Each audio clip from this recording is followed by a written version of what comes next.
अस्सलामुअलैकुम वरहमतुल्लाहि वबरकातुहू। उम्मीद करता हूँ कि आप तमाम अहबाब सेहत व ईमान की बेहतरीन हालत में होंगे। तो आज हमारा नूरानी कायदे की 11वीं तख्ती का सबक है और आज के हमारे सबक का उन्वान है सुकून की मशक। देखें, पिछली तख्ती के अंदर, पिछले सबक के अंदर हमने सुकून का पढ़ा था, लेकिन अब हम सुकून को प्रैक्टिकली यानी जज़म या सुकून की जो तख्ती है उसकी हम मशक करेंगे, उसकी प्रैक्टिस करेंगे। तो आज की इस वीडियो में इंशाल्लाह हम इन दो लाइनों के अंदर मौजूद जो अल्फाज हैं उनको इंशाल्लाह पढ़ेंगे। तो वीडियो को लाइक करें। आए बढ़ते हैं अपने आज के सबक की तरफ। अऊज़ु बिल्लाहि मिनश शैतानिर रजीम।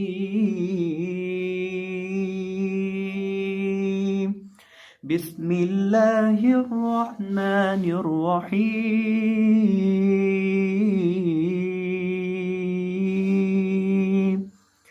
हमज़ा ज़बर नून अन, ता ज़बर ता, ता, हमज़ा ज़बर नून अन, ता ज़बर ता, ता।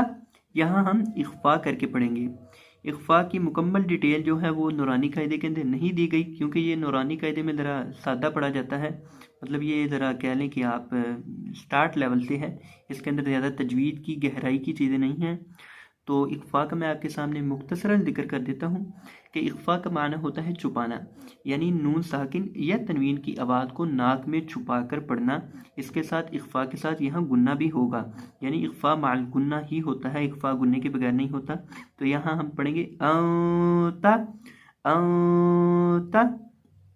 क्यों? क्योंकि यहाँ नून साकिन है और नून साकिन के बाद ता है। नून साकिन के बाद चंद ऐसे हरूफ हैं जिन्हें कहा जाता है हरूफ इख्फा। ये आपको स्क्रीन पर शो हो रहे हैं, इन हरूफ को याद कर लें। ये नून साकिन या तनवीन के बाद जब भी इनमें से कोई हरफ आ जाए तो वहाँ नून साकिन या तनवीन को इख्फा करके पढ़ा जाता है। इस तरह पढ़ा जाता है ता, ता। हमज़ा ज़ेर हा इह, दाल देर दी, इह दी। हमज़ा ज़ेर हा इह, दाल देर दी, इह दी। अब यहाँ हम ये इस लफ्ज़ के अंदर हम जब हा को पढ़ेंगे तो हा को हमने हलक के आखिरी हिस्से से अदा करना है जो सीने के साथ मुत्तसिल है। इह दी, इह दी। बाद बर आइन बाय, दाल पेश दू, बाय दू। बाद बर आइन बाय, दाल पेश दू, बाय दू। अब हम आइन को हलक के दरमियान से अदा करेंगे और इसी तरह दाल को पढ़ते वक्त हम होंठों को गोल करके पढ़ेंगे, क्योंकि यहाँ दाल के ऊपर पेश है। बाय दू, बाय दू। बाद बर तौबा तो, शीन दबर शा, बा तो शा। बाद बर तौबा तो, शीन दबर शा, बा तो शा। अब यहाँ देखें, यहाँ तो साकिन है। देखें, पिछली वीडियो के अंदर, पिछले सबक में मैंने आपके सामने ये चीज़ जिक्र की थी, ये चीज़ रखी थी कि जब भी कौफ तो बा जिम दाल इनमें से कोई भी हरफ साकिन हो तो उसे हिलाकर पढ़ा जाता है। अब यहाँ तो साकिन है, इसलिए हम तो को हिलाकर पढ़ेंगे, पा तो शा। और इसी तरह तो को मोटा भी करेंगे क्योंकि ये मोटे हरूफ में से है। सीन दबर आइन साए, याद बरिया, साया। सीन दबर आइन साए, याद बरिया, साया। आइन को हम हल्क के दरमियान से अदा करेंगे और सीन के अंदर सीटी की आवाज़ पैदा करके पढ़ेंगे, साया, साया। काफ पेश नून कुन, तापिश तू, कुन्तु। काफ पेश नून कुन, तापिश तू, कुन्तु। अब यहाँ दोबारा फिर हम इख्फा करके पढ़ेंगे, क्योंकि नून साकिन या तनवीन के बाद जब भी ता आए तो वहाँ इख्फा होता है। और इसी तरह यहाँ हम काफ को होंठों को गोल करके पढ़ेंगे और ता को भी होंठों को गोल करके पढ़ेंगे, क्योंकि काफ के ऊपर पेश है और ता के ऊपर भी पेश है। तो काफ और ता को होंठों को गोल करके पढ़ेंगे और नून के ऊपर इख्फा करके पढ़ेंगे। कुन्तु। लाम दबर सीन लस, ता दबर ता, लसता। लाम दबर सीन लस, ता दबर ता, लसता। लाम दबर सीन लस, ता दबर ता, लसता। अब यहाँ देखें, यहाँ हमने इसको जब पढ़ना है तो इसकी अदायगी आपने मारूफ तरीके पर करनी है। लसता, लसता। लाम को लंबा नहीं करना। यहाँ हम इसको लाम को बिना लंबा किए पढ़ेंगे, लंबा नहीं करेंगे, लंबा करने का कोई जवाब ही नहीं निकलता। और इसी तरह ता को भी बिना लंबा किए पढ़ेंगे और सीन के अंदर हम सिटी की आवाज़ पैदा करेंगे, लसता, लसता।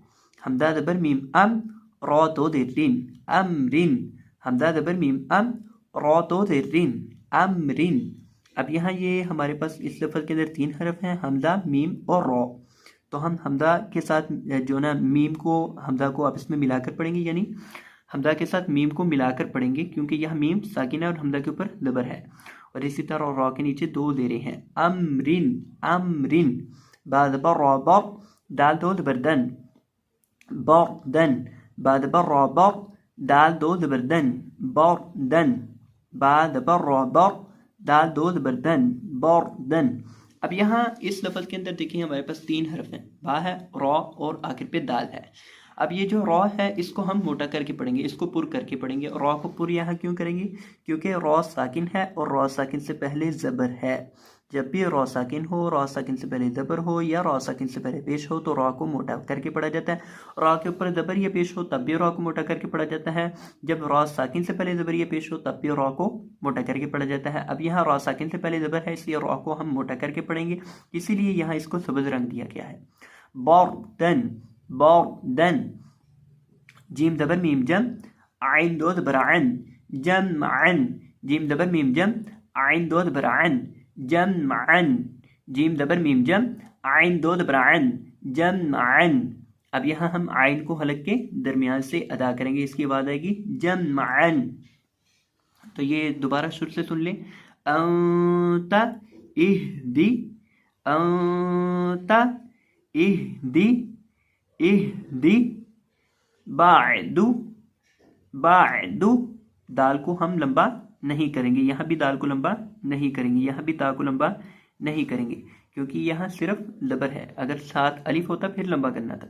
बापोसा, बापोसा, बापोसा, साया, साया, साया, कुंतु, कुंतु, लस्ता, लस्ता, लस्ता, अम्रिन, अम्रिन, बर्दन, बर्दन, जमअन, जमअन।